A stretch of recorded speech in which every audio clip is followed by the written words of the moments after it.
పెద్దలింగాపురం గ్రామంలో గవర్నమెంట్ ఇచ్చిన survey number 420లో ఎకరం 8 గుంటల భూమిలో ప్లాట్లు వంచగా మిగులు భూమి కొరకు గత 4 సంవత్సరాల క్రితం ఎంఆర్ఓ గారికి పిటిషన్ ఇవ్వడం జరిగింది.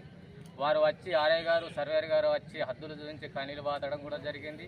ఫంక్షన్ హాల్ గురించి ఎంఆర్ఓ గారికి విన్నపం చేయగా వారు ఎమ్మెల్యే గారి నుంచి ఒక లెటర్ తీసుకురండి, ఇస్తే ఆయన పర్మిషన్ ఇస్తే మేము పర్మిషన్ ఇస్తాం మీ ఫంక్షన్ హాల్ కొరకు అని కోరగా అప్పటి ఎమ్మెల్యే రసమయ్య గారి నుండి ఫంక్షన్ హాల్ పత్రం శాంక్షన్ కొరకు పేపర్ తీసుకొచ్చి ఎంఆర్ఓ గారికి ఇవ్వడం జరిగింది, కలెక్టర్ గారికి ఇవ్వడం జరిగింది. దాన్ని పదే మేము కోరగా మళ్ళీ ఎంఆర్ఓ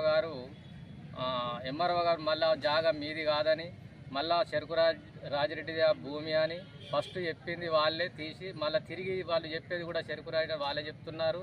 ఇది ఏ అవకలో జరిగింది, ఇది రెవెన్యూ డిపార్ట్మెంట్ దీన్ని సమగ్రమైన సర్వే చేసి మళ్ళీ మాకు న్యాయం జరగాలని మేము మళ్ళీ ఎంఆర్ఓ గారికి వినతి పత్రం ఇవ్వడం జరిగింది.